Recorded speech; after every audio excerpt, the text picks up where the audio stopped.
नमस्कार बच्चों। सूर्य competition classes में आपका हार्दिक स्वागत है, अभिनंदन है। आज हम देखिए सेकंड ग्रेड का सिलेबस डिस्कशन करते हैं ना। जो नई सेकंड ग्रेड आई है आपके है ना, जो 2026 में एग्जाम होने वाली है ना, जिसका आपके टाइम टेबल भी डाल दिया है ना, और अच्छी वैकेंसी आई है साइंस के लिए ना। अपन स्पेशली साइंस के लिए बात करेंगे ना। और साइंस के लिए आपको पता है ना, टोटल जो वैकेंसी वैसे तो ना ओवरऑल तो 6500 वैकेंसी है ना। उनमें से अपने साइंस की कितनी है, 1355 वैकेंसी है ना, 1355 है ना, 1355 टोटल। अब इसमें से देखो ना, एक तो नॉन टीएसपी होता है और एक टीएसपी है ना। तो अपने जो नॉन टीएसपी है ना, उसकी कितनी वैकेंसी है ना, तो 1355 में से जो नॉन टीएसपी है ना, ये नॉन टीएसपी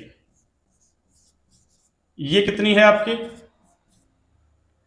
ये है आपके ना नॉन टीएसपी वाली 1160। और आपकी टीएसपी वाली कितनी है, टीएसपी वाली है ना, ये है आपकी 195। ठीक है ना। तो अपन को तो ये नॉन टीएसपी वाली है ना, हाँ इनको देखना है। 1160 वैकेंसी है ना, बहुत अच्छी वैकेंसी है ना। और समय भी इस बार तो है ना सरकार ने है ना काफी अच्छा दिया है ना। जो बच्चे ऑलरेडी है ना सेकंड ग्रेड की कर रहे हैं, जो सितंबर में एग्जाम है आपके ना, वो अच्छे से फोकस करें, पहले तो उसमें करें है ना। और जो नए बच्चे हैं जिनके लिए ना, पहले अभी कुछ दिन पहले फर्स्ट ग्रेड हुई थी है ना, आरएएस हुई थी, तब बच्चे डिमांड कर रहे थे है ना कि वो जो नए बच्चे थे उनको ना, अरे बाहर कर दिया था ना, मतलब उनकी फॉर्म वापस से है ना विड्रॉ करवा दिए थे। उनके लिए एक सुनहरा मौका है ना। तो आप इसकी अच्छे से तैयारी कीजिए। और आज अपन साइंस को लेके है ना सिलेबस डिस्कशन, और इसी के साथ कल से है ना अपन क्लासें स्टार्ट कर देंगे ना। और उसमें भी सबसे पहले आपको ना केमिस्ट्री की क्लास स्टार्ट की जाएगी ना। किसी बच्चों, केमिस्ट्री की क्लास है ना, बिल्कुल आपको ना जैसा ऑफलाइन में पढ़ाते हैं टीचर है ना, बिल्कुल ऑनलाइन से है ना अच्छा पढ़ाएंगे आपको, बिल्कुल है ना ऑनलाइन माध्यम से है ना। बिल्कुल फ्री क्लासेस, सारी क्लासेस आपको मिलेंगी ना यूट्यूब पर। और चैनल का नाम तो आपने है ना अभी बताया था मैंने, सूर्या कंपटीशन क्लासेस है ना। तो ज्यादा से ज्यादा क्लास को ना लाइक सब्सक्राइब शेयर करें ना, अच्छा लगे आपको तो है ना। तो देखिए आगे हम बात करते हैं ना। टोटल तो आपके 6500 है ना, तो उससे तो अपन को ज्यादा कोई काम नहीं है ना, टोटल है। अब टोटल में भी है ना टीएसपी वाली कितनी है, नॉन टीएसपी वाली कितनी है, अपन को तो साइंस देखनी है ना। इस साइंस की कितनी पोस्ट है टोटल, ये साइंस की है आपके है ना। किसकी है बच्चों, साइंस। और साइंस की कितनी पोस्ट है आपके 1355। और उसमें से आपकी नॉन टीएसपी ये कितनी है 1160, और ये किसकी है, टीएसपी की है ना। तो ये तो हो गया आपके वैकेंसी से रिलेटेड है ना। और अभी फॉर्म स्टार्ट हो ही जाएंगे ना अगले मंथ। और उसके बाद आपको पता ही है एग्जाम, एग्जाम के लिए भी आपको ना अच्छा समय दिया, एग्जाम के लिए भी आपको अच्छा समय दिया। जुलाई में आपकी एग्जाम होगी ना, कब, जुलाई में, जुलाई में आपकी एग्जाम होगी ना।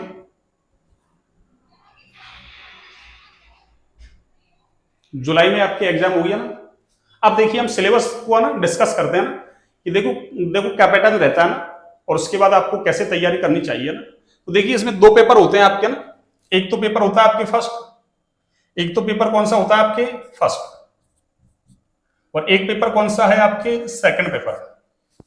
अब फर्स्ट पेपर जो है ना, वो तो आपके किसका है, जीके। वो किसका है आपके, जीके का पेपर है फर्स्ट है ना। और सेकंड पेपर है वो आपके सब्जेक्ट का है ना। किसका है, सब्जेक्ट। और सब्जेक्ट आपके क्या है, साइंस। अपन साइंस को लेके बात करेंगे ना, औरों को नहीं है ना। किसको, साइंस को लेके बात करेंगे ना। अब देखिए आप आगे सुनिए, साइंस को लेके बात कर रहे हैं तो देखो पेपर फर्स्ट है ना। अब पेपर फर्स्ट में आपके ना कौन कौन से सब्जेक्ट आते हैं ना, पेपर फर्स्ट में आपके कौन कौन से सब्जेक्ट आते हैं देखो।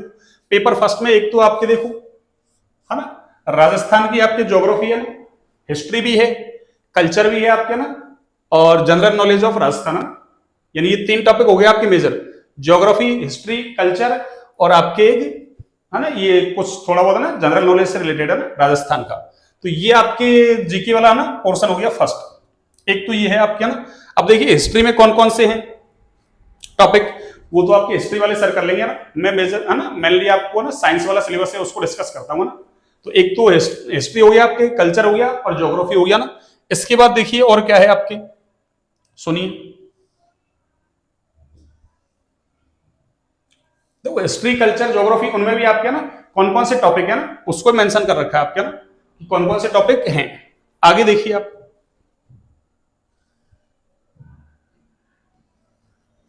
देखिए सेकंड जो है आपके, वो है आपके करंट अफेयर्स, है ना। और करंट अफेयर्स तो देखो ना, कोई सा ही आप एग्जाम उठा लो ना, सब में करंट अफेयर्स आता है ना आपके।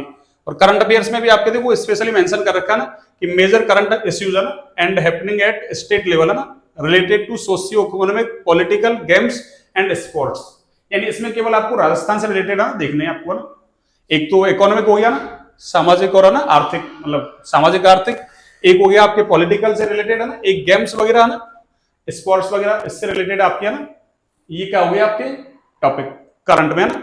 उसके बाद देखिए अगला क्या है आपके general knowledge of world and India, ना। इसमें देखो राजस्थान की भी आपके जीके है ना, वर्ल्ड की भी है आपके, इंडिया की भी है ना।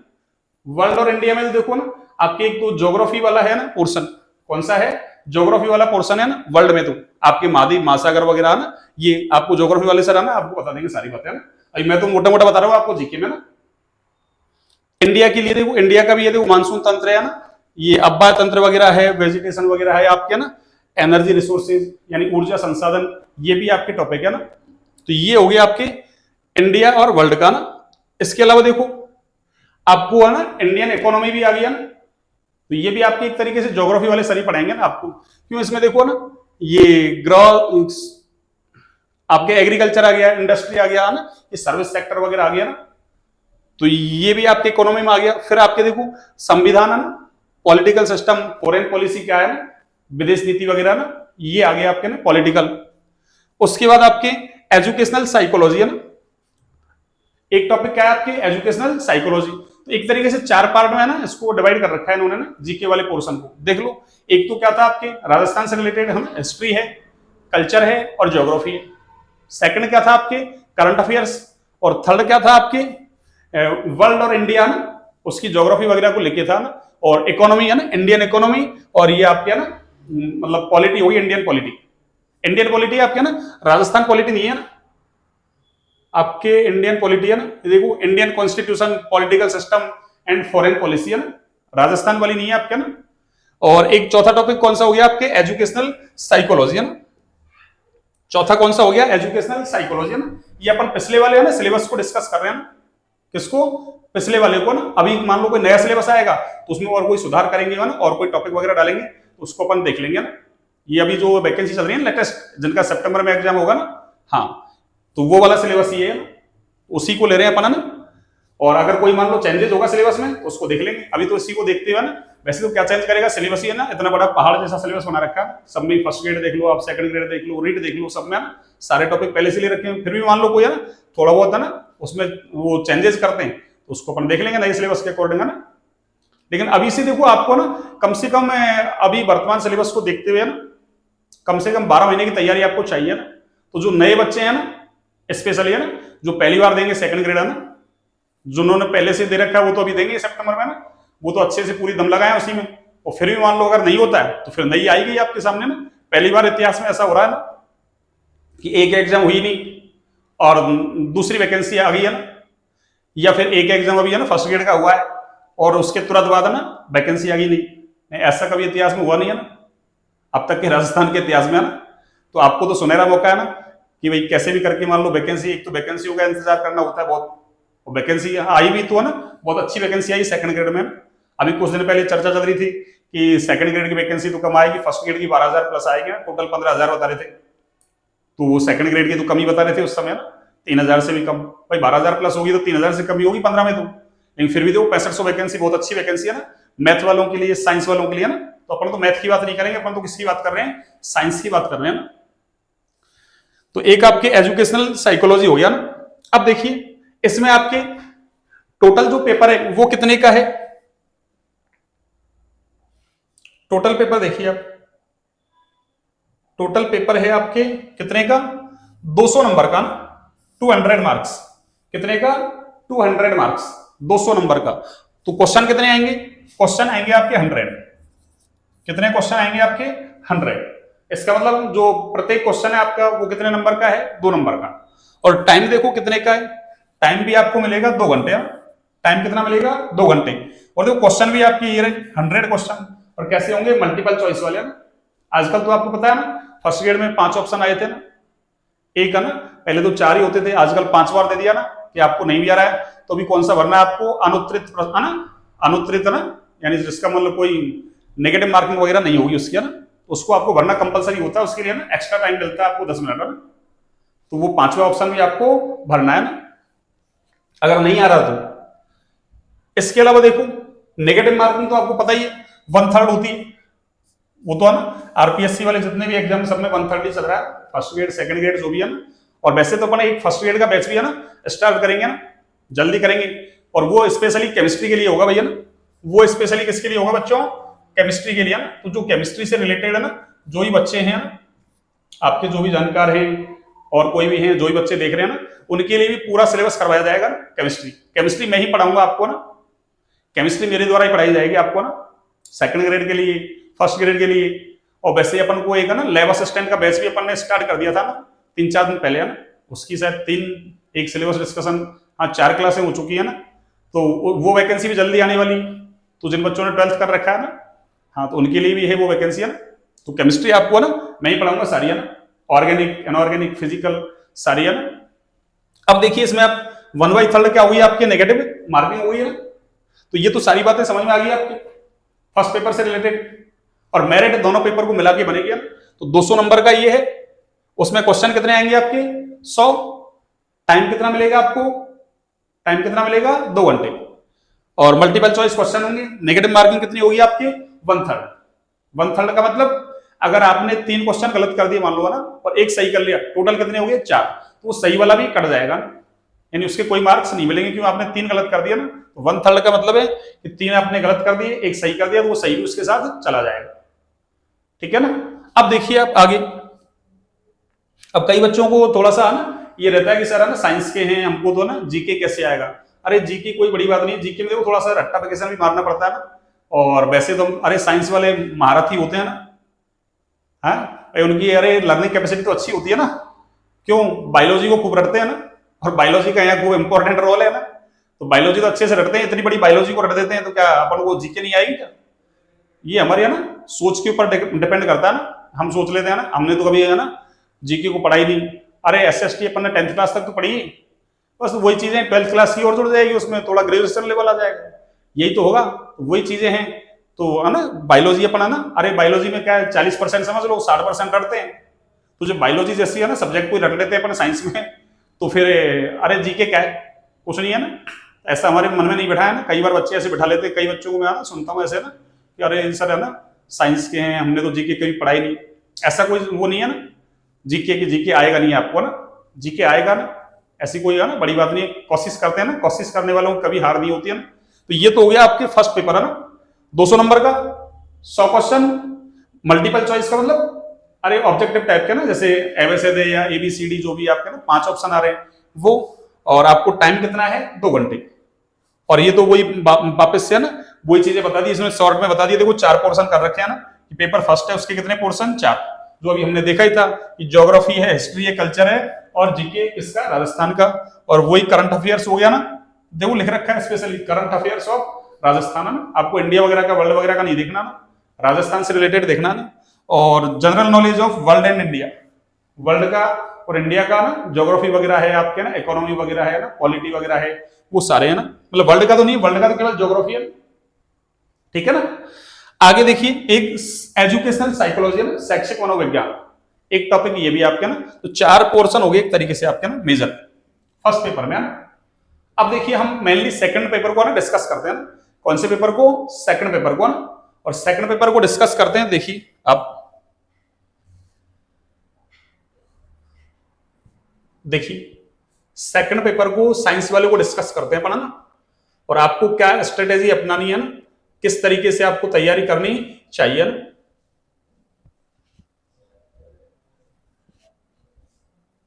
देखिए सिलेबस साइंस वाला है ना, बहुत बड़ा सिलेबस है ना, मतलब फर्स्ट ग्रेड का सिलेबस है ना, उससे कहीं कम नहीं है सिलेबस है ना, उससे कहीं ज्यादा ही है आपके ना।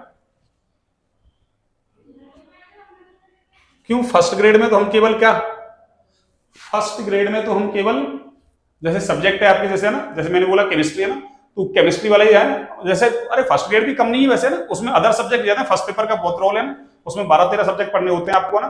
और आजकल तो देखो पेपरों का लेवल कैसा है ना, आजकल हम शॉर्ट में पढ़ गया ना कि थोड़ा सा पढ़ गया ना एग्जाम को फाइट नहीं कर सकते ना। अब आपको डीप में पढ़ना ही होगा ना, डिटेल में। पहले कई बार ऐसे कहते हैं ना कुछ बच्चे कुछ टीचर्स वगैरह, अगर फलाना टीचर है वो तो है ना आपकी बहुत डिटेल में पढ़ाता है ना, क्या इतना डिटेल में थोड़ी आता है ना। अब की बार देखो पेपर खूब डिटेल में आया ना, तो आपको जितना पढ़ो उतना ही कम है ना, इसलिए है ना बिल्कुल आपको डिटेल है ना स्टडी करनी ही होगी ना। और समय बहुत अच्छा है, आपके पास है ना 12 महीने का पूरा टाइम है ना, अगले जुलाई में एग्जाम है सेकंड ग्रेड के ना, तो आपके पास पूरा समय है ना, कोई दिक्कत नहीं है ना। अब देखिए आप, हम साइंस का सिलेबस डिस्कस कर रहे हैं ना, paper second, paper second, paper second देखिए आप। हाँ जी,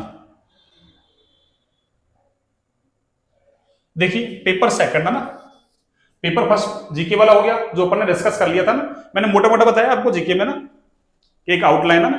फिर आप आगे तो है ना जो भी सर पढ़ाएंगे आपके वो टॉपिक वगैरह क्या क्या है उसके अंदर है ना भाई, सब टॉपिक के अंदर है ना क्या क्या है भाई, कौन सा सब्जेक्ट है उसके अंदर कौन कौन से टॉपिक है मेजर है ना, उसमें भी सब टॉपिक वगैरह कौन कौन से है ना माइनर टॉपिक उसके अंदर है ना। अब देखिए साइंस, साइंस के लिए देखो आपको एक तो दे रखा है इसने सेकेंडरी है ना, सेकेंडरी और सीनियर सेकेंडरी स्टैंडर्ड है ना। अब पहले जो चला करता ना पैटर्न, पुराना पैटर्न था पहले ना, जैसे 11 में है ना 13 में ऐसे एग्जाम हुए थे 15 वगैरह, उसमें है ना उसमें तो स्पेशली मेंशन था या ना 180 नंबर का था। और ये 2022 से जो एग्जाम है ना उसमें इसको ना हटा दिया कि भाई कितने नंबर का कौन सा पोर्शन है ना, भाई सीनियर सेकेंडरी कितने नंबर का आएगा ना। आपकी ग्रेजुएशन भी आता है ना, ग्रेजुएशन का मतलब बीएससी है ना, ग्रेजुएशन का मतलब बीएससी। वैसे तो बीए बीकॉम भी होते हैं पर अपन तो साइंस को ले रहे हैं ना इसलिए बीएससी है ना ग्रेजुएशन का मतलब। और ये क्या है आपके सीनियर सेकेंडरी का मतलब 12th। और सेकेंडरी देखो सेकेंडरी लेवल का तो क्या देंगे वो ना, वैसे लिख रखा है मेंशन कर रखा है बाकी है ना, सेकेंडरी लेवल का देते नहीं है ना, फिर भी अपन तो ना 9 और 10 को भी है ना उसमें इंक्लूड कर लेंगे ना, जब पढ़ाएंगे ना आपको तो 9th और 10th को भी इंक्लूड कर लेंगे ना। क्यों, जो चीजें आपके 11th-12th में है ना वो चीजें 9th-10th में भी है, लेकिन वो शॉर्ट में है ना, वो छोटे लेवल पे है ना।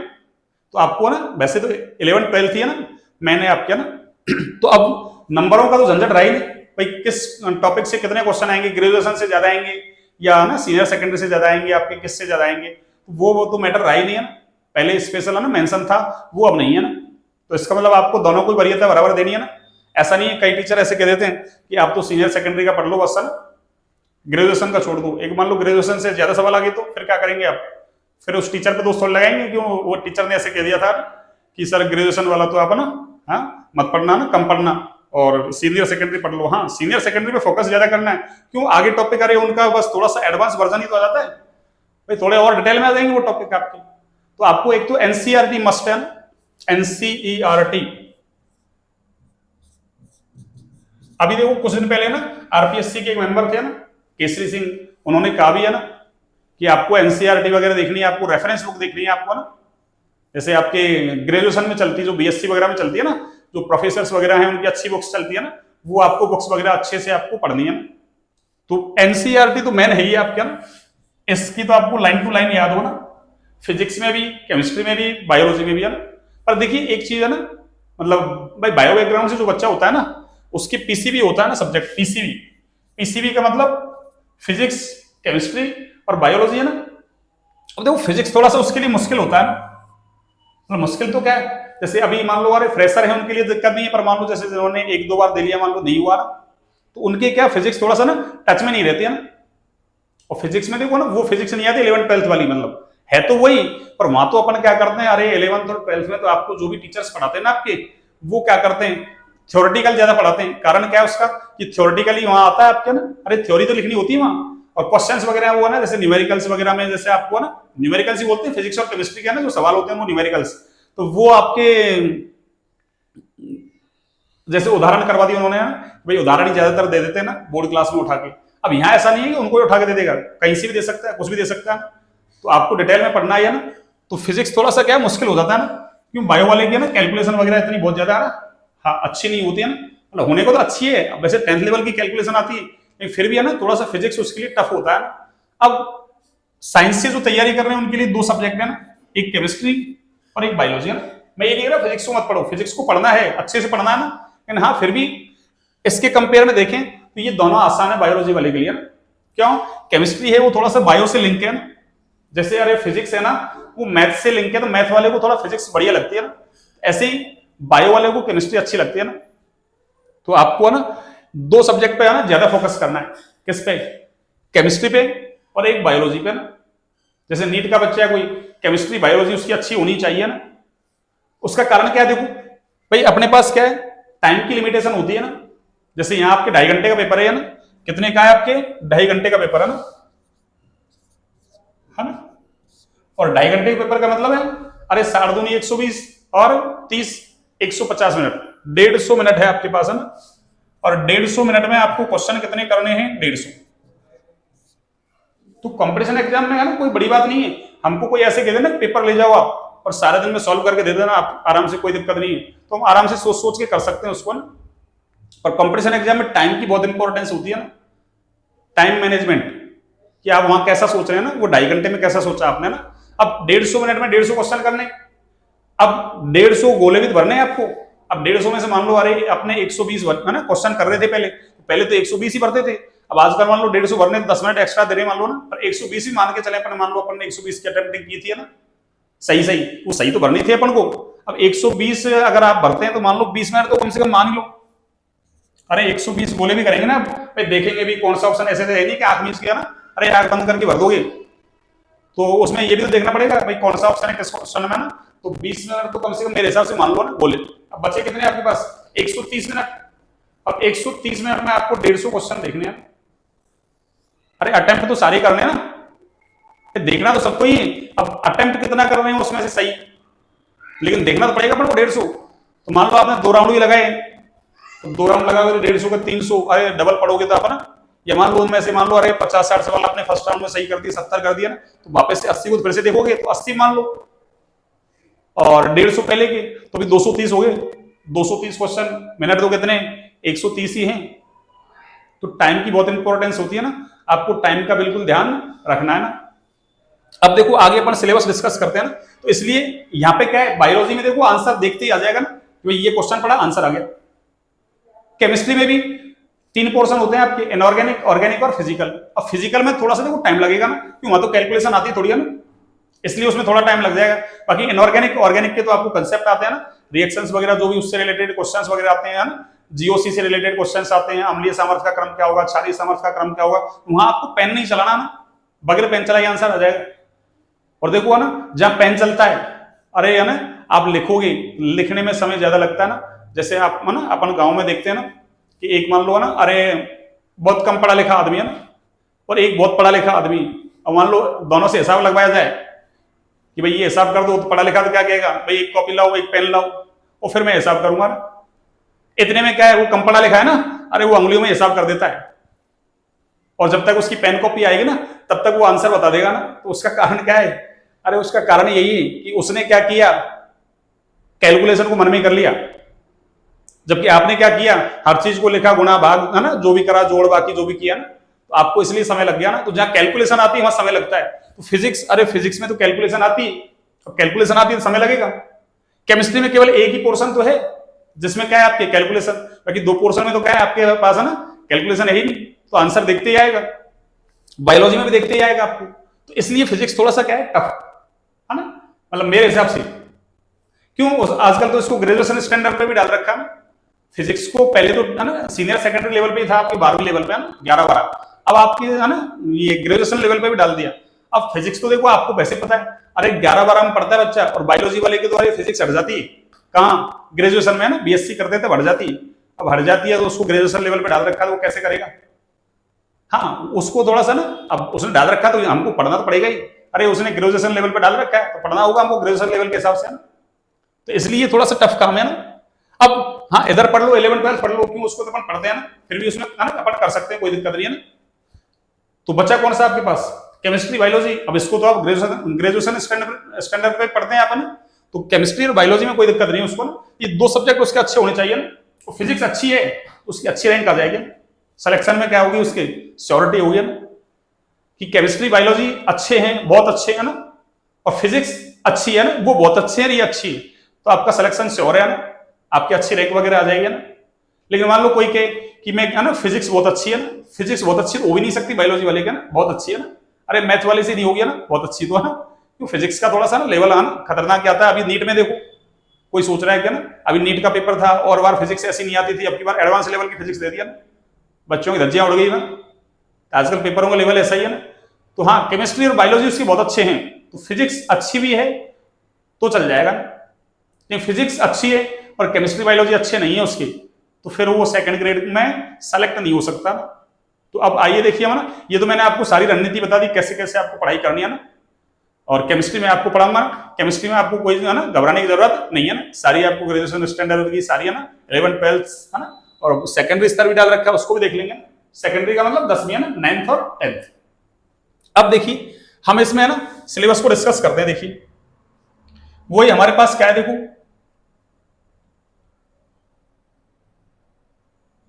हाँ जी, देखिए सबसे पहले आपके पोर्शन आ रहा है ना, बायोलॉजी का पोर्शन आ रहा है ना, किसका, बायोलॉजी है ना। अब बायोलॉजी में देखो दो पोर्शन होते हैं ना आपके, ग्रेजुएशन में पढ़ते हैं ना, तो बायोलॉजी है ना, फिजिक्स तो बढ़ जाती है आपकी, और बायोलॉजी की है ना दो ब्रांच हो जाती है, बॉटनी और एक जूलॉजी है ना। तो देखो यहाँ बॉटनी जूलॉजी है ना, दोनों ही दे रखे हैं ना। देखो सेल और मॉलिक्यूलर बायोलॉजी है ना, और वैसे तो आपको बायोलॉजी वाले सर पढ़ाएंगे ना, वो और सिलेबस को डिस्कशन कर देंगे ना, अपन मेनली केमिस्ट्री को ज्यादा डिस्कस करेंगे ना। इनके तो टॉपिक देख लेते हैं ना भाई, ये सिलेबस है, और मैं आपको पीडीएफ शेयर कर दूंगा ना, अपना यही है ना, मतलब यूट्यूब चैनल भी यही है, और इसका जो टेलीग्राम चैनल है ना वो भी इसी नाम से है ना, सूर्या कंपटीशन क्लासेस के नाम से है ना, उस पर आपको पीडीएफ मिल जाएगी ना। वैसे लेवल असिस्टेंट वगैरह की भी डाल रखी है मैंने ना पीडीएफ। तो देखिए आप सेल एंड मॉलिक्यूलर बायोलॉजी है ना, इसमें देखो डिटेल में और टॉपिक दे रखे हैं आपके है ना, स्ट्रक्चर फंक्शन वगैरह ना, कोशिका की है ना, ऑर्गेनल्स का मतलब कोशिका वगैरह है, उनके डीएनए आरएनए वगैरह सारी है ना चीजें जो बेसिक आप पढ़ते हो ना, वो दे रखी है आपके ना। आगे जेनेटिक्स भी है, देखो एक टेक्सोनॉमी भी है ना, टेक्सोनॉमी में ये पढ़ते हैं आप ना, ये पंच जगत है ना पद्धति वगैरह पढ़ते हैं ना, आरएच व्हिटेकर वगैरह की है ना, वो चीजें आ गई है ना, उनको देखना है आपको ना, टेक्सोनॉमी। एक इकोलॉजी और एनवायरमेंटल बायोलॉजी है ना, ये भी आ रही है आपकी। एक देखो बायोटेक्नोलॉजी है ना, बायोटेक्नोलॉजी में आप है ना जैसे recombinant DNA technology, tools technique वगैरह ना, ये सारी चीजें आपको पढ़नी है, क्लोनिंग वगैरह ना, डीएनए एम्प्लीफिकेशन वगैरह ना, पॉलीमरेज चेन रिएक्शन वगैरह ना, ये सारी पढ़नी है आपको ना, ये टॉपिक बायोलॉजी के है ना। तो मैं तो आपको ना जो मेजर मेजर टॉपिक है उनको बता रहा हूँ ना, बाकी आपको बायोलॉजी वाले सर डिस्कस करेंगे ना जब भी पढ़ाएंगे। लेकिन पहले आपकी कौन सी क्लास होगी, केमिस्ट्री की क्लास होगी आपकी है ना, किसकी, केमिस्ट्री की क्लास विधिवत रूप से कल से स्टार्ट कर दी जाएगी आपके ना। आज तो सिलेबस डिस्कशन कर ही रहे हैं अपन। आगे देखिए आप,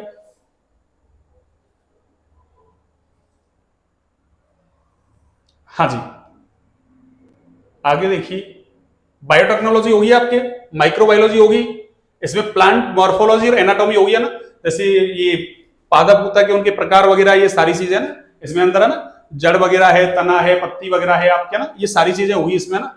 आगे देखिए एक वाटर रिलेशन हो गया, फोटोसिंथेसिस और रेस्पिरेशन है ना, यानी प्रकाश संश्लेषण श्वसन, ये वाले टॉपिक हो गए आपके ना, प्रकाश संश्लेषण और श्वसन। देखिए प्रकाश संश्लेषण और श्वसन है ना, हाँ जी प्रकाश संश्लेषण और श्वसन है ना, फोटोसिंथेसिस एंड रेस्पिरेशन है ना, प्रकाश संश्लेषण श्वसन, जैसे बायोलॉजी में ये वाले टॉपिक है ना, अभी पीछे को आया था रिकॉम्बिनेंट डीएनए टेक्नोलॉजी वगैरह वगैरह ना, बायोटेक्नोलॉजी, ये सारे टॉपिक अच्छे समझने के है ना, अच्छे है ना। आगे देखो एंजाइम आ गया आपके, प्लांट ग्रोथ और डेवलपमेंट है ना, पादपों की वृद्धि वगैरह ना, विकास। एक आ गया आपके है ना, ये यहां तक तो देखो बायो ना, ये आपके बॉटनी थी है ना, ये आपके क्या थी शायद, बॉटनी है ना, वो बॉटनी थी आपके ना। अब जूलॉजी आ रही है, देखो ये जूलॉजी में एनिमल डेवलपमेंट बायोलॉजी है ना, जैसे गेमेटोजेनेसिस, फर्टिलाइजेशन है ना, निषेचन, विदलन, ऐसा पढ़ते हैं आप ना, गैस्ट्रुलेशन वगैरह ना, ऑर्गेनोजेनेसिस वगैरह, ये सारे आप ना ग्रेजुएशन में पढ़ते हैं आप ना, किसमें, ग्रेजुएशन में है ना। आगे देखो अगला, अगला है आपके,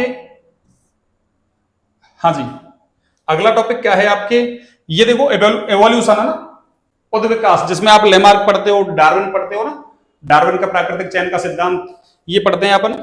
ऐसे ही देखो ये दे रखा है आपके ह्यूमन एनाटॉमी है ना एंड फिजियोलॉजी, इसमें स्ट्रक्चर एंड फंक्शन ऑफ है ना एनिमल, ये ह्यूमन टिश्यू है ना, डाइजेस्टिव सिस्टम, पाचन तंत्र, उत्सर्जन तंत्र, श्वसन तंत्र, परिसंचरण तंत्र, ये सारे तंत्र पढ़ते हैं अपन। तो ये अब कौन सी चल रही है आपकी, अरे ये आपके जूलॉजी चल रही है ना, पहले थी वो कौन सी थी आपके बॉटनी, ये जूलॉजी वाला पोर्शन था यहां से है ना, ये प्लांट ग्रोथ के बाद ये एनिमल डेवलपमेंट है ना, एनिमल डेवलपमेंटल बायोलॉजी है ना, यहां से क्या है आपके ये जूलॉजी है ना, पहले कौन सी थी बॉटनी।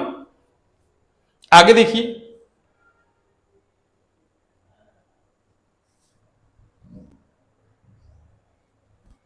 हाँ जी,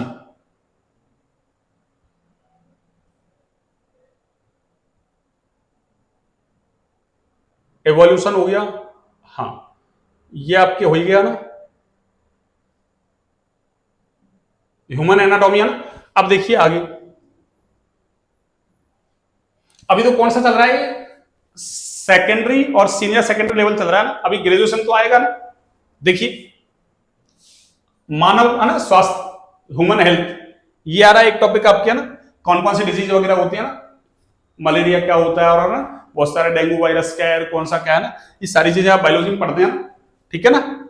आगे देखो, अब आपने ये केमिस्ट्री स्टार्ट हो गई है ना, ये क्या है आपके बच्चों, अरे ये केमिस्ट्री है आपके ना, ये कौन सा टॉपिक आ गया अब, केमिस्ट्री है ना। अब देखो केमिस्ट्री में कौन कौन से टॉपिक है ना सीनियर सेकेंडरी लेवल पे, एक तो देखिए आप ना जो 11th क्लास में पढ़ते हैं अपन, कौन सी क्लास में, 11th क्लास में ना, देखिए कौन सा है। अब इसको अपन को डिटेल में समझना है ना, किसको, ये जो आपके है ना केमिस्ट्री है उसको ना, क्यों अपन केमिस्ट्री पढ़ाएंगे ना, तो इसलिए केमिस्ट्री वाले सिलेबस को आपको ना डिटेल में समझना है। देखिए एटॉमिक स्ट्रक्चर, जिसको आप 11th क्लास में पढ़ते हैं ना, कौन सी क्लास में, 11th क्लास, उसका सेकंड चैप्टर था ना, पुरानी बुक्स के अकॉर्डिंग, नई की दोनों के अकॉर्डिंग है ना, तो नई बुक्स में आपके 10 चैप्टर हैं, पुरानी बुक्स में आपके कितने हैं 16 चैप्टर है ना, 12th क्लास की बात कर रहा हूं ना, 11th में उसमें 14 चैप्टर थे और अब की बार कितने हैं 9 चैप्टर ना, तो पुराने के हिसाब से 30 चैप्टर हो गया आपके पूरे है ना, वो पूरे पूरे 30 चैप्टर हैं ना, और नई के हिसाब से 10 और 9 19 11 चैप्टर हटा रखे हैं ना, लेकिन हटा रखे हैं उनसे भी सवाल आते हैं, वो भी आपके है ना सिलेबस में मेंशन कर रखे हैं। इसका मतलब आपको ना पुरानी बुक्स काम देगी एनसीईआरटी के ना, तो मार्केट से जब भी बुक्स खरीदें कौन सी, पुरानी बुक्स है ना, नई बुक्स में तो आपको टॉपिक मिलेंगे नहीं आपको ना, इसलिए पुरानी बुक्स है ना, या किसी साथी के पास आपकी है ना, भाई पहले पढ़ रहा होगा अभी कोरोना से पहले जस्ट का ना, तो उसके पास आपको मिल जाएंगे ना। देखिए एटॉमिक स्ट्रक्चर, अब उसके अंदर है ना और भी टॉपिक है ना, सब टॉपिक खूब सारे दे रखे हैं, देखो जैसे फंडामेंटल पार्टिकल्स है ना, यानी मूलभूत कण, आगे एटॉमिक मॉडल्स, जैसे अपन पढ़ते हैं ना थॉमसन का परमाणु मॉडल, जिसको प्लम पुडिंग मॉडल भी बोलते हैं ना, रदरफोर्ड का परमाणु मॉडल, ऐसे आपके ना बोर का परमाणु मॉडल है ना, क्वांटम यांत्रिकी मॉडल है, ये सारे मॉडल आ रहे हैं ना, उनकी लिमिटेशंस वगैरह। एक देखो डल नेचर ऑफ पार्टिकल्स है ना, यानी जो कण है उनकी द्वैत प्रकृति है ना, जिसमें आप डी ब्रोगली का सिद्धांत पढ़ते हैं, ये आ गया देखो डी ब्रोगली इक्वेशन है ना, अनसर्टेनिटी है ना, प्रिंसिपल अनसर्टेनिटी, अनिश्चितता का सिद्धांत किसका, हाइजेनबर्ग का, तो ये सारे सब टॉपिक हैं इसके अंदर। ऐसे आगे देखो modern concept of atomic structure है ना, जो मैंने अभी कहा था क्वांटम यांत्रिकी मॉडल दे रखा है, देखो ये रहा क्वांटम नंबर्स, आपको प्रिंसिपल है ना, आपको का सिद्धांत, पाउली का अपवर्जन सिद्धांत है ना, हुंड का नियम, n+l का नियम, आगे है ना इलेक्ट्रॉनिक विन्यास आ गया आपके ना, इलेक्ट्रॉनिक कॉन्फ़िगरेशन, ये आपके सेकंड चैप्टर में भी दे रखे हैं, आपके थर्ड में भी दे रखे हैं ना पीरियोडिक टेबल के अंदर। आगे देखिए ये आपके ना, ये जो टॉपिक है ना आपके एटॉमिक मास है, मॉलिक्यूलर मास, परमाणु भार, अणु भार, ये वैसे 11th क्लास में ना फर्स्ट चैप्टर है आपके ना, रसायन विज्ञान की कुछ मूलभूत अवधारणाएं, उसमें मोल्स वगैरह सारे आ जाते हैं, तो वो भी है देखो, atomic mass, molecular mass, equivalent mass है ना, तुल्यांकी भार, देखो मोल कंसेप्ट आ गया, मोल, मोल इंपॉर्टेंट है ना, सिंबल्स आ गए है ना, एलिमेंट्स से आवर्त सारणी में भरते हैं उनके सिंबल्स है ना, क्या क्या है, जैसे है ना कॉपर का Cu, Ag का ना, प्लस सिल्वर का Ag, ऐसे गोल्ड का Au, इस तरीके से हाइड्रोजन का H है ना, वो सारे सिंबल आ गए, आयंस वगैरह है ना, धनायन ऋणायन, ऐसे देखो आपके रेडिकल्स आ गए ना, मूलक, आपके है ना वेरिएबल वैलेंसीज वगैरह ना, ये सारे सब टॉपिक हैं आपके ना, जैसे एम्पेरिकल फार्मूला, मॉलिक्यूलर फार्मूला, मूलानुपाती सूत्र, अणु सूत्र, ये सारे आगे आपके ना।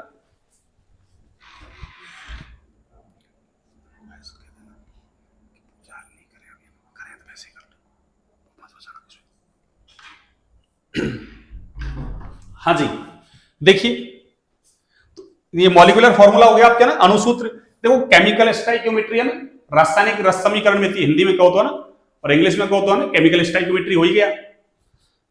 तो ये आपके ना 11th क्लास का कौन कौन सा, अरे जो पहला और दूसरा चैप्टर है ना 11th क्लास का, वो एक साथ दे दिया आपके ना, आगे देखिए अगला, chemical bonding and molecular structure. ये आपके कौन सा है, ये 11th क्लास में चौथा चैप्टर है आपके ना, कौन सा है, चौथा। तो अभी 11th क्लास का चल रहा है ना। आगे देखो,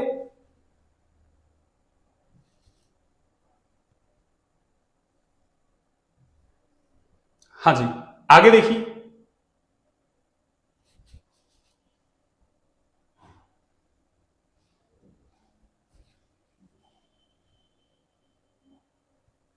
हाँ जी, आगे देखिए, केमिकल बॉन्डिंग हो गई है ना। इसमें आपको आयनिक बंध, सहसंयोजक बंध है ना, ये आयनिक बंध हो गया, आपके सहसंयोजक बंध है आपके ना। ये कोऑर्डिनेट बॉन्ड हो गया, ऑक्सीजन संयोजक बंध है ना। General properties of ionic and covalent bond, ionic और सहसंयोजक बंध के ना सामान्य ना गुणधर्म वगैरह। ध्रुवण आ गया, आपकी संकरण, संकरण से सवाल पूछा ही जाता है ना। ज्योमेट्री, ज्यामिति है ना, इनसे सवाल पूछे जाते हैं ना। ये दिशात्मक गुण है कुछ है ना। फजांस का नियम देखो स्पेशली मेंशन कर रखा है, फजांस रूल है ना। कंसेप्ट ऑफ रिजोनेंस, वैसे रिजोनेंस को अपन कहां पढ़ेंगे, ऑर्गेनिक में पढ़ेंगे ना, पर इसने यहां डाल रखा है क्यों, 11th क्लास में वहां भी लिख रखा है थोड़ा सा ना, रिजोनेंस, अनुनाद, इसको अपन को वहीं पढ़ना है। देखो अभी तो 11th का चल रहा है। आगे देखो, classification of elements and periodicity and properties, ये तीसरा चैप्टर है आपके ना 11th क्लास का। कौन सा है ये, थर्ड। तो अभी तक देखो 4 चैप्टर आ गया आपके ना, फर्स्ट, सेकंड, थर्ड और फोर्थ। इसमें देखो आपके पास है ना कि मेंडलीव पीरियोडिक टेबल, देखो मेंडलीव की दे रखी है आपको ना, उसकी लिमिटेशंस वगैरह। Modern concept of periodic table है ना, ये आगे देखो। आधुनिक आवर्त सारणी, इलेक्ट्रॉनिक विन्यास, तो पीछे भी लिख दिया था इसने ना, और यहां भी लिख दिया। क्यों, अरे 11th क्लास की बुक में ना सेकंड चैप्टर में भी है ये और थर्ड में भी है, तो अपन को तो एक ही जगह पढ़ना है भाई, 2 जगह लिख दे भले, उससे क्या फर्क पड़ रहा है। आगे देखो, nomenclature of elements. Nomenclature of elements के मतलब है तत्वों का नामकरण। अरे परमाणु क्रमांक 100 के बाद वाले तत्व है ना, उनका नामकरण कैसे करते हैं, अनिल, अनियम, अनिल, वायुम, ऐसे आपने पढ़ा होगा ना 11th क्लास में, वही चीजें हैं ये ना। ऐसे देखो, पीरियोडिसिटी इन प्रॉपर्टीज, इसमें आपको एक तो ना परमाणु आकार पढ़ना, रेडियाई, रेडियाई का मतलब त्रिज्या, कौन सी, परमाणविक और आयनिक। आगे क्या है, आयनाइजेशन एंथैल्पी, आयनन ऊर्जा ना, आयनन ऊर्जा भी कह सकते हैं इसको, आयनाइजेशन एनर्जी, या इलेक्ट्रॉन है ना, वो सॉरी आयनन विभव भी कह सकते हैं इसको ना, या आयनन एंथैल्पी, एक ही बात है ना। इलेक्ट्रॉन गेन एंथैल्पी, इलेक्ट्रोनेगेटिविटी है ना, विद्युत ऋणता, और एक संयोजकता वगैरह ना, सारा ये आपके क्या है 11th क्लास में है ना। आगे देखो, ये आ गया आपके इक्विलिब्रियम है ना, साम्य जिसको कहते हैं, जिसको क्या कहते हैं, साम्य। तो देखिए साम्य, इसमें देखो लॉ ऑफ मास एक्शन है ना, सक्रिय द्रव्यमान का नियम, या गुलबर्ग और बागे का नियम, ऐसे पढ़ते हैं अपन। तो ये सारी चीजें दे रखी है देखो ना। होमोजेनस इक्विलिब्रिया है ना, समांगी है ना, साम्य। लासातेलियर का नियम पढ़ते हैं अपन, लीसातेलियर या लासातेलियर, ली चटेलियर, इंग्लिश में तो ली चटेलियर बोलते हैं इसको ना। इसके है ना अनुप्रयोग वगैरह, ये फिजिकल केमिकल सिस्टम के अंदर है ना, इसको प्रभावित करने वाले कारक क्या क्या है ना। एक आयनिक साम्य आ गया है ना, अम्ल क्षार सिद्धांत आ गया, जिसमें आप पढ़ते हैं ना ब्रॉन्स्टेड, लॉरी, एक लुइस और एक आरेलियस। पीएच आ गया, देखो पीएच से सवाल आता है, इंपॉर्टेंट है पीएच है ना आपकी। बफर सॉल्यूशन आ गया है ना, अम्ल और क्षार का वियोजन आ गया। कॉमन आयन इफेक्ट, समायन प्रभाव जिसको बोलते हैं ना, ये आ गया आपके ना। विलेयता आ गया, और विलेयता के अनुप्रयोग है ना।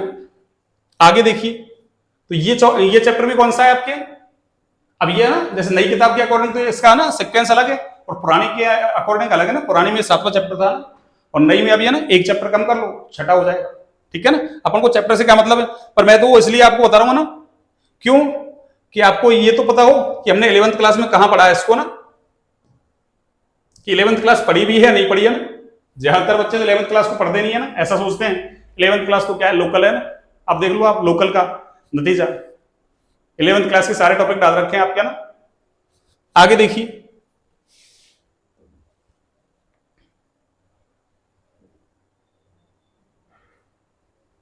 हाँ जी, आगे देखिए, एक सेकंड है ना।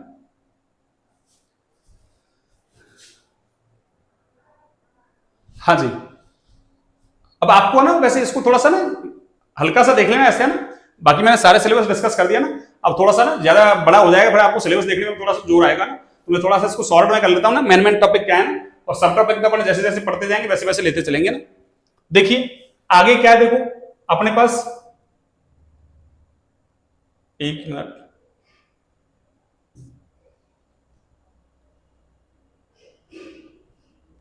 हाँ ये वाला देखो आप, हाँ जी ये वाला देखो, आपके ये रेडॉक्स रिएक्शन आ गया ना, रेडॉक्स अभिक्रियाएं वगैरह, ऑक्सीडेशन नंबर वगैरह ना, रेडॉक्स अभिक्रियाओं को संतुलित कैसे करते हैं ना, ये सारे आगे देखो बैलेंसिंग आगे देखो बैलेंस करना, and application of redox reaction, यानी रेडॉक्स अभिक्रियाएं हैं उनके ना, आपको मतलब उसके एप्लीकेशन क्या है, अनुप्रयोग क्या है। ऑक्सीडेशन नंबर से भी सवाल पूछा जाता है आपसे, जरूर पूछा जाता है ना। आगे देखिए ऑर्गेनिक केमिस्ट्री आ गई है ना।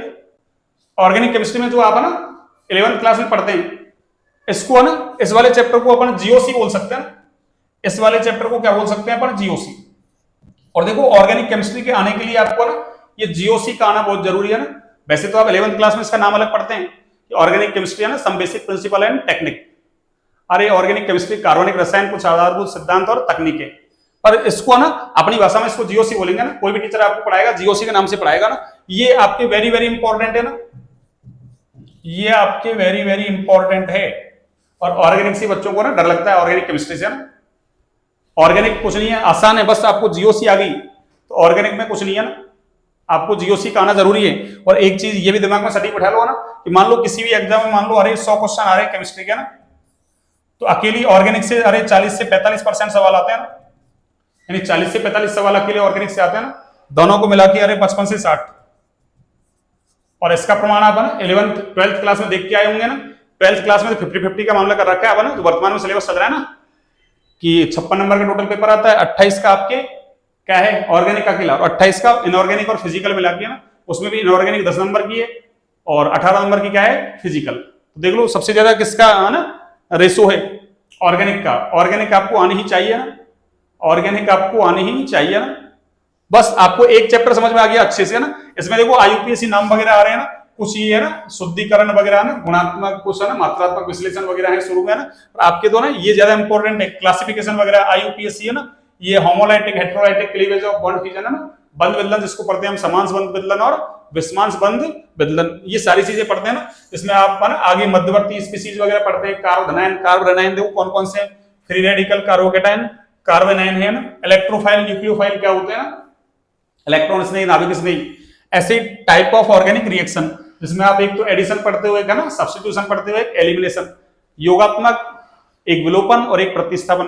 आपको देखो ना वैसे हिंदी मीडियम में पढ़ाएंगे पढ़ाना, लेकिन आपको थोड़ा सा ना टर्म्स वगैरह इंग्लिश में बताएंगे आपको ना। तो जो बच्चे इंग्लिश वाले देख रहे हैं, इंग्लिश मीडियम वाले ना, उनको भी दिक्कत नहीं है, टर्मिनोलॉजी वगैरह थोड़ा बहुत इंग्लिश में लिख दिया करेंगे, ऐसी कोई है ना बाध्यता नहीं है। आजकल तो टीचर आ रहे दोनों मीडियम में पढ़ाते हैं ना, मतलब मिक्स पढ़ाते हैं, हिंदी इंग्लिश दोनों, तो इस तरीके से मिक्स ही पढ़ा लेंगे पढ़ाना, ताकि इंग्लिश मीडियम वाला कोई बच्चा देख रहा है उसको भी दिक्कत नहीं आए और हिंदी वालों को भी दिक्कत नहीं आया ना। अपन को प्योर हिंदी भी आती है ना और इंग्लिश भी आती है, कोई दिक्कत नहीं है, दोनों मीडियम में ना अपन तो ना हाँ सुटेबल है, दोनों ही अपने लिए ना, ऐसी कोई दिक्कत नहीं है ना। आगे देखिए हाइड्रोकार्बन्स, हाइड्रोकार्बन में देखो एलिफेटिक हाइड्रोकार्बन जिसमें एल्केन, एल्कीन, एल्काइन, ये तीन टॉपिक तो ये हैं आपके। एरोमेटिक हाइड्रोकार्बन के अंदर क्या है आपके बेंजीन। आगे देखो एरोमेटिसिटी, एरोमेटिक का इंपॉर्टेंट है, हर बार सवाल आता है सेकंड ग्रेड में ना। और आगे केमिकल प्रॉपर्टीज है ना, रासायनिक गुण वगैरह, तो ये सारे टॉपिक अपन को देखने। तो देखो अभी सीनियर सेकेंडरी लेवल पे आपके केवल 11th क्लास के टॉपिक है सारे, किसके हैं 11th क्लास की। और देख लो वैसे पहले 180 नंबर का ना सीनियर सेकेंडरी लेवल आता था आपके, 180 300 में से 300 नंबर का पेपर है आपके 180, तो लगभग देख लो कितने क्वेश्चन है, 90 दूना ना 180, 90 क्वेश्चन तो ऐसे आते थे ना सीनियर सेकेंडरी लेवल के। और जो क्या है आपकी अरे 11वीं क्लास का ना पोर्शन है पूरा, सारे टॉपिक 11वीं क्लास के है ना। एक है ना पुरानी बुक्स में जो चलता था ना गैसीय अवस्था और एक थर्मोडायनेमिक्स है ना उष्मा गति की, उसको हटा रखा बस है ना, वो नहीं है आपके ना। एक तो गैसीय अवस्था और एक उष्मा गति की, बाकी सारे टॉपिक है ना 11th क्लास के हैं। देख लो आप सीनियर सेकेंडरी लेवल पे, इसका मतलब आपकी 11th क्लास की इंपॉर्टेंस कितनी है ना, साइंस से जो सेकंड ग्रेड की तैयारी कर रहा है उसके लिए 11th क्लास की कितनी इंपॉर्टेंस है। आगे देखिए अब मैं ना फिजिक्स के टॉपिक आपको थोड़ा सा ना स्मूथली बता देता हूँ, ताकि आपको भी ना भाई देखने में जैसे वीडियो देखेंगे आपको ना समय नहीं लगे ना कि सिलेबस में इतना टाइम लग गया, सर ने इतनी बड़ी वीडियो बना दिया ना। लेकिन करें क्या, सिलेबस इतना बड़ा, दोनों पेपर एक साथ डिस्कस कर रहे हैं ना, ठीक है ना। देखिए आगे फिजिकल वर्ल्ड एंड मेजरमेंट है ना, जिसमें आप मात्रक वात्रक पढ़ते हैं सारे है ना फिजिक्स के अंदर, वो आगे 11th क्लास का टॉपिक है। फिर आगे देखो वेक्टर सदिश पढ़ते हैं अपन, सदिश ये भी 11वीं क्लास का टॉपिक है ना। आगे देखो काइनेमेटिक्स, इसमें मोशन आ गया ना, मोशन इन वन डायमेंशन, अरे वो गति वगैरह है ना, न्यूटन की गतिविधि के नियम वगैरह है ना, वो सारी चीजें हैं शायद ना। ये आ गया ना law of motion, Newton's law ना, हाँ इसमें वो छोटे मोटे ना ये सदिश से रिलेटेड ही कुछ है इसमें ना, वेग वगैरह क्या होता है ये ना, इस तरीके से दे रखे हैं ना, त्वरण वगैरह क्या होता है, ये सारी चीजें दे रखी है ना। देखो न्यूटन के गति के नियम वगैरह आ गए ना। अभी फिजिक्स वाले सर आपको ना ये वो बताएंगे आपको बेहतर तरीके से, मैंने आपको केमिस्ट्री अच्छे से बता दिया ना। आगे देखिए वही कार्य ऊर्जा शक्ति, फिर ये रोटेशनल मोशन है ना, घूर्णन गति जिसको कहते हैं अपन। आगे देखिए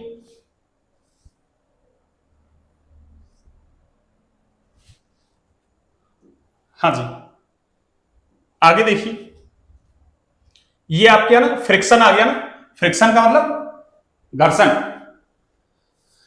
ऐसे ही आपकी गुरुत्वाकर्षण आ गया, ग्रेविटेशन।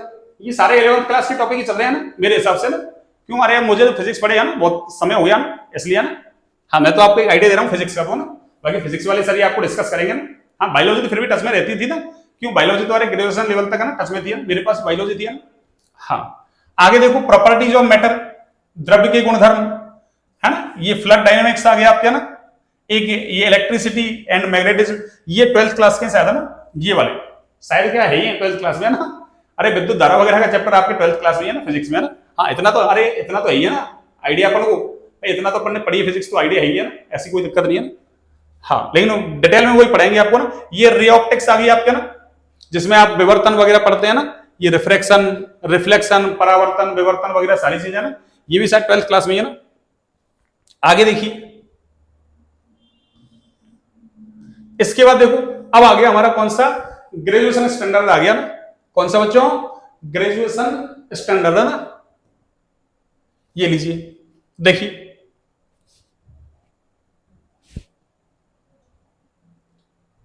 हाँ जी देखिए ग्रेजुएशन स्टैंडर्ड आ गया ना। अब वही पहले बायोलॉजी आ रही है, फिर क्या आएगा आपके, वही केमिस्ट्री आएगी, और फिर उसके बाद फिजिक्स आएगी ना। तो देखिए इसमें वही सेल और मॉलिक्यूलर बायोलॉजी है ना, थोड़े से और वो टॉपिक है ना आगे एडवांस कर दिया ना, ग्रेजुएशन लेवल किया ना, जो पीछे पढ़े थे अपन ने, सेल वगैरह पीछे भी आया था, वही मॉलिक्यूलर बायोलॉजी बस उसको थोड़ा सा और बढ़ा दिया ना। जेनेटिक्स आ गई देखो आपकी, वही है ना मेंडेलियन वर्क वगैरह, जीन वगैरह ना, ये सारी चीजें ना जो मेंडल पढ़ते हो अपन, मेंडलवाद वगैरह ना, वो सारी चीजें हैं इसमें ना। आगे देखो एनिमल टेक्सोनॉमी आ गई, जिसमें आप क्या पढ़ते हैं, ये ना classification and characteristics of animal kingdom up to class level. इसके बाद देखो ये रिप्रेजेंटेटिव एलिमेंट एनिमल्स आ गए ना, रिप्रेजेंटेटिव एलिमेंट, सॉरी एलिमेंट्स नहीं एनिमल्स है ना, जंतु। अरे कुछ प्रतिनिधि जंतु कौन कौन से हैं, उनके नाम है स्पेशल, पैरामीशियम मानो, फेसियोला, अर्थवॉर्म, कॉकरोच, फ्रॉग, ये 5 हैं आपके ना। इनमें से भी सवाल आता है ना, तो कोई टॉपिक स्पेशली मेंशन कर दिया जाए ना, तो उससे सवाल आने के चांसेस रहते हैं ना, तो इससे भी सवाल आते हैं ना। ऐसे देखो टेक्सोनॉमी आ गई है ना, एंजियोस्पर्म की है ना, एंजियोस्पर्म, जिम्नोस्पर्म पढ़े हुए ना आपने कभी ग्रेजुएशन लेवल पे है ना। अरे एल्गी, फंजाई वंजाई ऐसे पढ़ते हैं अपन, ब्रायोफाइटा, टेरिडोफाइटा ना, एंजियोस्पर्म, जिम्नोस्पर्म, ये सारी चीजें ना। हाँ एक देखो इकोलॉजी और एनवायरमेंटल बायोलॉजी आ गया ना, पारिस्थितिकी वगैरह, वो ये देखो बायोटेक्नोलॉजी आ गई, वो पीछे पड़ा है बस, उससे थोड़ा सा और है ना एडवांस। आगे देखो हाँ जी, आगे है आपके ये बायोटेक्नोलॉजी, तो ना अभी मैंने बता ही दिया था आपको ना, बायोटेक्नोलॉजी आ गई वापस से, बस वहां सेकेंडरी लेवल पे थी, यहाँ सीनियर सेकेंडरी लेवल, ओ सॉरी वहां सीनियर सेकेंडरी लेवल पे थी ना, सेकेंडरी और सीनियर सेकेंडरी, यहाँ ग्रेजुएशन लेवल पे है ना, थोड़े से और टॉपिक बढ़ा दिया ना। आगे देखो हाँ जी, देखो सीड प्लांट है ना, कुछ बीजीय पादप है ना, बीज बीज पाए जाते हैं उनमें, एंजियोस्पर्म, जिम्नोस्पर्म वगैरह बोलते हैं अपन। आगे प्लांट एनाटॉमी आ गई, रिप्रोडक्शन इन एलिमेंट्स आ गया ना, यानी पौधों में भी निषेचन वगैरह ना, सॉरी जनन, पौधों में जनन है ना।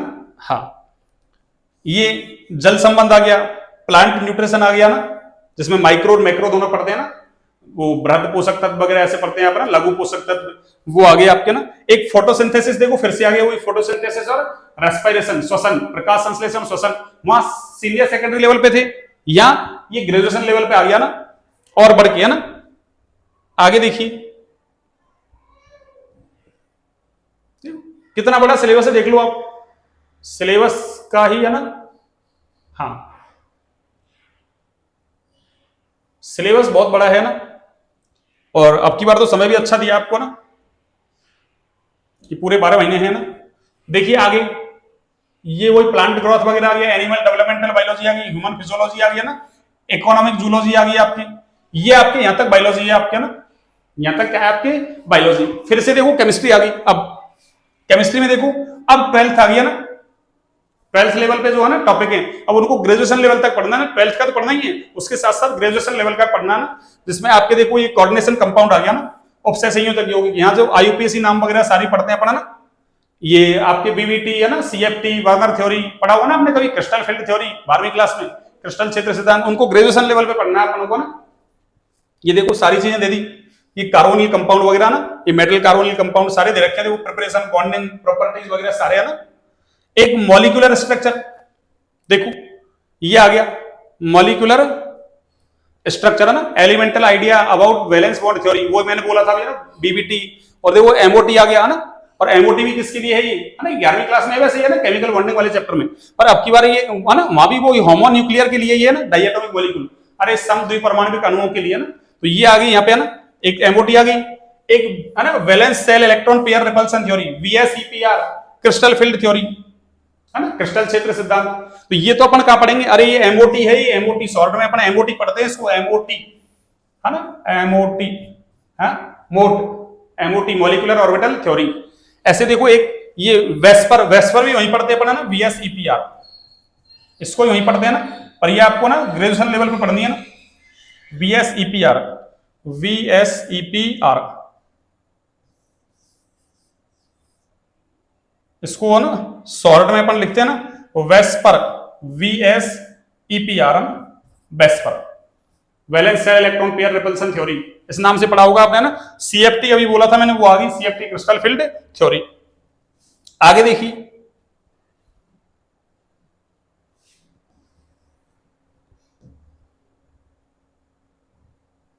हाँ जी आगे देखिए, देख लो सिलेबस कितना बड़ा देख लीजिए आप, लेकिन आपको सिलेबस से घबराना नहीं है ना, सारा कुछ अच्छे से पढ़ाएंगे आपको ना।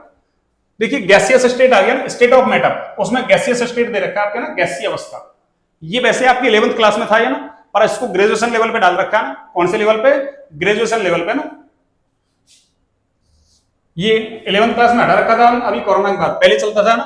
एक देखो लिक्विड स्टेट है ना, द्रव अवस्था, पदार्थ की मुख्य रूप से 3 अवस्थाएं होती है ना, ठोस, द्रव, गैस, तो देखो गैस भी है, द्रव भी है, और देखो ठोस भी डाल रखी, सॉलिड स्टेट है ना, सॉलिड स्टेट, पहले ये 12वीं क्लास में चलता था ये टॉपिक है ना, तो आपको देखो ग्रेजुएशन पे डाल रखा है। आगे देखो zero group element, zero group element, अरे जीरो ग्रुप में अक्रिय गैसें आती है ना, वो जैसे आप ना शॉर्ट ट्रिक पढ़ते होंगे, हिना, नीना और करीना की जेरोक्स रवीना ना, या हेमा मालिनी ने अरविंद कुमार की जिंदगी रंग दिया ना, ऐसे आपको शॉर्ट ट्रिक वगैरह सारी बता देंगे ना। तो ये हो गया S P block, D block आ गया, देखो एफ ब्लॉक आ गया, तो आपके एस पी डी एफ चारों ये देख लो आप, S block, P block, D block और एफ ब्लॉक, तो चारों ब्लॉक आ गया आपके ना, आवर्त सारणी वो 4 ही ब्लॉक में बांट रखा है।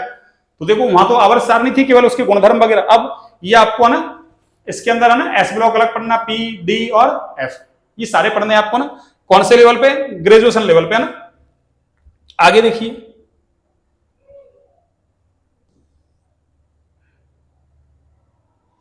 हाँ जी एफ ब्लॉक तक हो गया। आगे देखिए, हाँ जी आगे देखो मेटल्स और मेटालर्जी है ना, ये धातु कर्मिकी के नाम से पढ़ते हैं इस चैप्टर को, अभी तो हटा रखा है 12वीं क्लास में, 12वीं क्लास में था धातु कर्मिकी। आगे देखिए नॉन मेटल्स और देयर कंपाउंड्स है ना, नॉन मेटल्स का मतलब अधातु है ना, और उनके द्वारा है ना कौन कौन से यौगिक बनाए जा रहे हैं, जैसे कार्बन, नाइट्रोजन, सल्फर, ऑक्सीजन है ना, फॉस्फोरस, हेलोजन, कुछ ये ना आप अपर रूप पढ़ते हैं एलोट्रोप्स, किसके, कार्बन के, सल्फर, फॉस्फोरस, और इसके यूज वगैरह दे रखे हैं ना। सीमेंट, सीमेंट देखो स्पेशली डाल रखा है, सीमेंट से सवाल पूछता है ना, और प्लास्टर ऑफ पेरिस, ये केमिकल काइनेटिक्स आ गई, ये भी 12वीं क्लास में चलती है आपके ना, केमिकल काइनेटिक्स, रासायनिक बलगतिकी है ना। लेकिन अब पढ़ना कहाँ है तो ये 12th में, तो 12th को लेते हुए और ग्रेजुएशन की तरफ चलेंगे अपना ना, तो वो टॉपिक तो केवल 11th के थे, वो तो केवल अपन को 11th लेवल पे पढ़ने थे ना, अब ये 12th के टॉपिक है, तो 12th को पढ़ते हुए और ग्रेजुएशन की तरफ है ना, BSc first year, second year, third year, उसकी तरफ है ना, जिस जिसमें टॉपिक है उसकी तरफ है ना।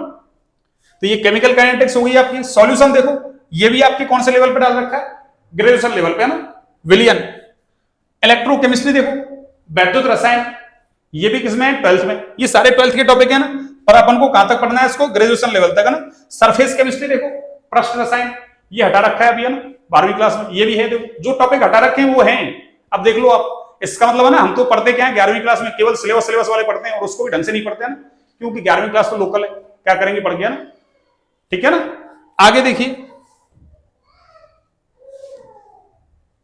इलेक्ट्रोकेमिस्ट्री हो गई आपके ना,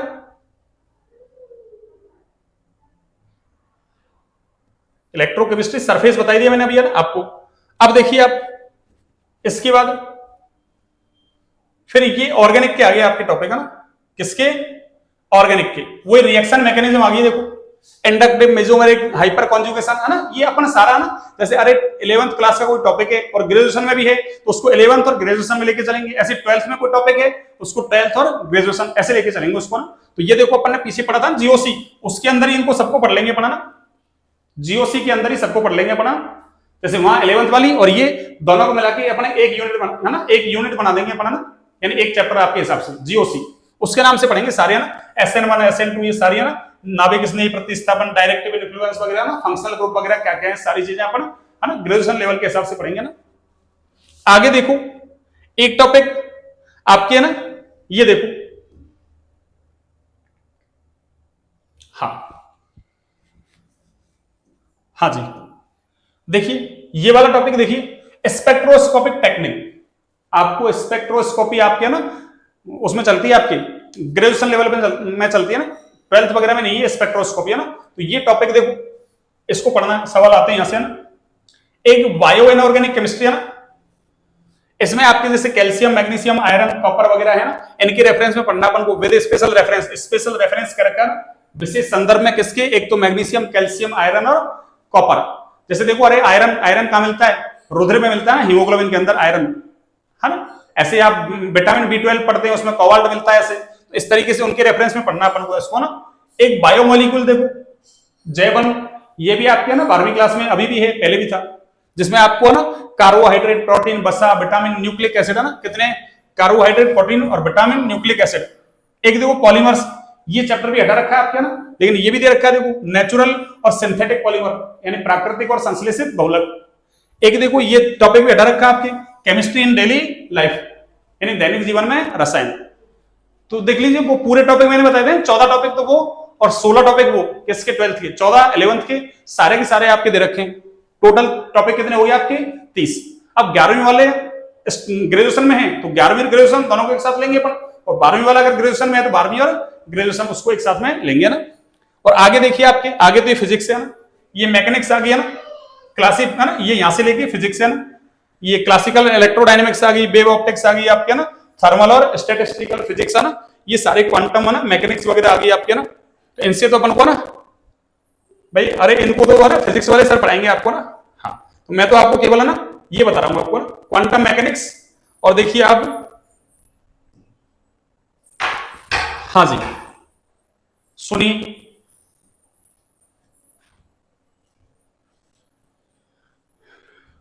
हाँ जी आगे देखिए आप इसको, एक सेकंड इसको थोड़ा सा पीछे लेता हूं, मेरे को 1 मिनट।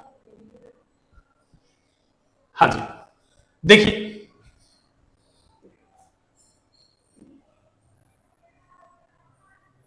हाँ जी देखिए, टीचिंग मेथड ये इंपॉर्टेंट है आपके लिए ना, टीचिंग मेथड। क्यों, इसके आपके ना अरे 20 सवाल आएंगे इसके ना, कितने, 20 टीचिंग मेथड। और टीचिंग मेथड ज्यादा बड़े नहीं है ना, टीचिंग मेथड के आपके 20 सवाल आएंगे ना। तो टीचिंग मेथड में आपको ना मैं ही पढ़ाऊंगा, टीचिंग मेथड भी आपको ना, तो एक तो केमिस्ट्री और एक टीचिंग मेथड, 2 चीजें मैं आपको पढ़ाऊंगा ना।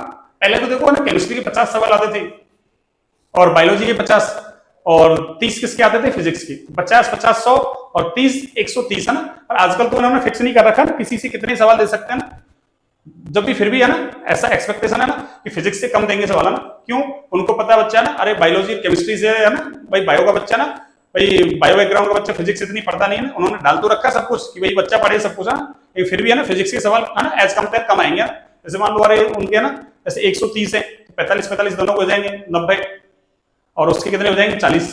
तो 130 वैसे 30 ही थे पहले है ना, 50 50 थे तब। फिर देखते हैं फिर भी है ना कितना रहता भी, ये जो अभी सितंबर में पेपर लगेगा उससे और आइडिया आ जाएगा ना कितना देते हैं ना। ठीक है ना। टीचिंग मेथड 20 क्वेश्चन है आपके ना, और कितने नंबर के, 40 नंबर के। ये सारे आपको ना साइंस से रिलेटेड है ना, आपको टीचिंग मेथड पढ़ने हैं ना। अब इसमें तो टॉपिक वगैरह ना तब पढ़ेंगे, तब डिस्कस कर लेंगे इसको ना, क्यों अब काफी बड़ी क्लास हो जाएगी आपके ना। तो आपके देखो मेनली एक तो क्या है आपकी फिजिक्स, एक क्या है आपके केमिस्ट्री, और एक क्या है आपके बायोलॉजी। तो देखिए फिजिक्स केमिस्ट्री बायोलॉजी, आपको केमिस्ट्री बायोलॉजी बहुत अच्छे से करनी है ना। और एक कौन सा हो गया आपके टीचिंग मेथड, ये टीचिंग मेथड। तो मेन तो आपके ये है ना, इनको मिला के 150 सवाल आएंगे ना, और इसमें तो फिक्स है ना 20 सवाल है इसके ना, तो 130 सब्जेक्ट से आएंगे ना। और इनसे मान लो अगर 45 भी आते हैं, 45 90 80 40 है ना, वैसे पहले 30 थे ना, अब देखते हैं कितने आते हैं, 40 आते हैं, उससे कम आते हैं ना, कमाएंगे तो इनमें बढ़ जाएंगे दोनों में ना। तो आपको है ना केमिस्ट्री बायोलॉजी ढंग से करनी है, एक टीचिंग मेथड। तो देखो 45 90 और 20 110 सवाल तो आपके ऐसे ही हो रहे हैं। और फिजिक्स भी पढ़ोगे आप, मान लो हो सकता है 35 आ जाए इसके, तो 5 और बढ़ जाएंगे, तो कितने हो गए आपके 35 होंगे तो 115 हो गए वैसे भी ना। तो इनको तो आपको अच्छे से करना ना, और फिजिक्स भी जितना अच्छे हो सके ना, मैं ये नहीं कह रहा फिजिक्स को छोड़ो, फिजिक्स को पढ़ोगे ना जितना हो सके ना, पर ज्यादा दम कहाँ लगानी केमिस्ट्री और बायोलॉजी में, क्योंकि फिजिक्स तो सबकी एक जैसी होगी, ठीक है ना। तो आप भी पढ़ोगे इतना ही वो पढ़ेगा। तो बाकी इन दो में आपको अच्छा जोर लगाना, टीचिंग मेथड है ना, ये 20 क्वेश्चन आसान है ना, ये आसानी से आ जाएंगे आपके ना। तो आपको एक तो केमिस्ट्री और एक आपको टीचिंग मेथड, ये दोनों मैं पढ़ाऊंगा आपको ना। वो फिजिक्स वाले सर फिजिक्स पढ़ाएंगे आपको, बायोलॉजी वाले सर बायोलॉजी पढ़ाएंगे, और कल से अपन विधिवत रूप से स्टार्ट कर देंगे ना। और क्वेश्चन आपको मैंने बता दिया था 150 क्वेश्चन आएंगे आपके ना, ये लिख भी रखा है देखो यहाँ, इसको भी देख लेते हैं थोड़ा सा ना। ये लो आपकी ये सारा कुछ लिख रखा है ना, ये लीजिए देखिए, वही 300 मार्क्स, इसका मतलब वही एक क्वेश्चन 2 नंबर का आपके 150 क्वेश्चन हो गया आपके ना। और वही देखो टाइम कितना है 2 आवर्स 30 मिनट्स है ना, यानी 2 घंटे और 30 मिनट, ये आपके टाइम है ना, एच का मतलब आवर्स। 150 क्वेश्चन है देखो आपके, मल्टीपल चॉइस है, वही 1/3 क्या है आपके नेगेटिव मार्किंग। तो वहां तो आपके कितने सब्जेक्ट थे, एक तो राजस्थान का जीके है ना, जिसमें ज्योग्राफी हिस्ट्री और आपके कल्चर वगैरह ना, और एक करंट अफेयर्स था, वहां 4 टॉपिक थे ना, तो 4 ही हैं। और एक आपके क्या था वर्ल्ड और इंडिया के ना, ज्योग्राफी वगैरह इकोनॉमी वगैरह थी ना, मतलब ज्योग्राफी केवल वर्ल्ड की, तो आपके ना बाकी इंडिया की जो पॉलिटी है ना, इकोनॉमी है, वो है आपके ना। और एक कौन सा था आपके एजुकेशन साइकोलॉजी ना, शैक्षिक मनोविज्ञान। और यहाँ भी 4 ही आपके फिजिक्स केमिस्ट्री बायोलॉजी और टीचिंग मेथड्स। यहाँ 150 सवाल है, वहां कितने 100, वहां 200 नंबर के, ये 300 मेरिट आपकी 500 नंबर में से बनेगी ना, 200 और 300 500। और क्वेश्चन वहां तो कितने थे 100, यहाँ कितने 150, 250 क्वेश्चन 500 नंबर। वहां टाइम 2 घंटे था, यहाँ टाइम 2.5 घंटे आपके पास है ना। और वो 10 मिनट तो आपको एक्स्ट्रा मिलेगी ना, कौन सी, वो जो मैंने कहा था ना 5वां विकल्प भरना सबको ना, मतलब जो नहीं आ रहे उसको। अरे जैसे आपने मान लो 130 सवाल कर लिए सही सही, तो 130 तो आपको सही भरने हैं, अब बाकी 20 है ना, उसमें 5वां विकल्प भरना है आपको, उसके लिए 10 मिनट आपको क्या दी जाएगी एक्स्ट्रा। ठीक है बच्चों, तो आज हमने है ना सेकंड ग्रेड का सिलेबस डिस्कशन कर लिया ना, जो नई वैकेंसी है आपके ना 2025-26, 2025-26 में एग्जाम है, 25 में आपकी वैकेंसी आ गई है ना, 25-26 पूरा 12 महीने का टाइम है आपके पास है ना। और 12 महीने में आप एक बहुत अच्छी तैयारी कर सकते हैं ना। और वैकेंसी भी है ना बहुत अच्छी वैकेंसी है ना, इतनी वैकेंसी है ना मतलब आती नहीं। अभी देखो पिछली वाली वैकेंसियां थी 2200 मतलब टोटल पोस्ट ही थी, अब की बात देखो इतनी पोस्ट है। अरे मैथ में है ना, इसमें आपके बायोलॉजी में मिला दी जाए तो वही ज्यादा पोस्ट होगी है ना, जो पिछली थी उनमें तो सारी वही नॉन टीएसपी सारी मिला के थी है ना। इसलिए तो साइंस में और इसमें आपके बहुत अच्छे पद है ना, तो आपको अच्छे से तैयारी करनी है। और कल से आपको रेगुलर क्लास है ना, पहले केमिस्ट्री लेंगे अपन है ना, और 11th क्लास वाली लेंगे ना, फिर उसको ग्रेजुएशन की तरफ मूव करेंगे ना। ठीक है ना बच्चों, तो आपको है ना आई होप आपको अच्छा ना सिलेबस समझ में आ गया होगा। इसको देखें आप एक बार वीडियो को पूरा ना, और कल से अपन विधिवत रूप से स्टार्ट करते हैं क्लासों को ना। ठीक है, चलिए अब क्लास को अपन ना ऑफ करते हैं, और फिर है ना अभी तो अपन थोड़ा रिकॉर्डेड डाल रहे हैं ना 10-5 दिन तो ना, फिर उसके बाद अपन लाइव ले लिया करेंगे ना। सारा कुछ सेटअप वगैरह सब कुछ अपने पास है ना, हाँ अच्छा सेटअप वगैरह है सब कुछ है ना। तो आपको है ना कल से आपकी विधिवत क्लास स्टार्ट कर दी जाएगी। ठीक है बच्चों, चलिए।